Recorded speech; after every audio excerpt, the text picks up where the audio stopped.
అందరికి నువ్వు నచ్చాలన్న ఖరారేం లేదు. ఎందుకంటే కొందరికి నువ్వు నచ్చుతావు, కొందరికి నువ్వు నచ్చవు. శ్రీరాముల వారే రావణాసురుడికి నచ్చలేదు. కౌరవులు శ్రీకృష్ణ పరమాత్ముని నువ్వు మాయగాడివని నిందలేసిరు. నీకు నచ్చినట్టు నువ్వు మాత్రమే ఉండు. ఎవరికో నువ్వు నచ్చాలి, ఎవరి గురించో నువ్వు బతకతలేవు. మనం గురించి మనం బతకాలి. మనం అందరికి నచ్చాలన్న రూల్స్ లేదు. నేను కూడా అంతే. నాకు నచ్చినట్టే నేను ఉంటా, నాకు నచ్చినట్టే నేను బతుకుతా.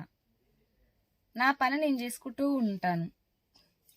ఎవరో వచ్చి మనకేదో చేస్తారు, ఎవరో మనకు పెడతారని కాదు. మనకు శాతనైన పని మనం చేసుకోవాలి. మన కష్టాన్ని మనం నమ్ముకోవాలి. కష్టపడ్డోడు ఎప్పుడు చెడ్డవాడు కాదు. ఏదో ఒకరోజు ఫలితం అయితే ఉంటుంది. కష్టాన్ని నమ్ముకుంటే ఆ కష్టమే మనకు 5,000 తినేలాగా చేస్తుంది, బుక్కడి బువ్వ పెడుతుంది.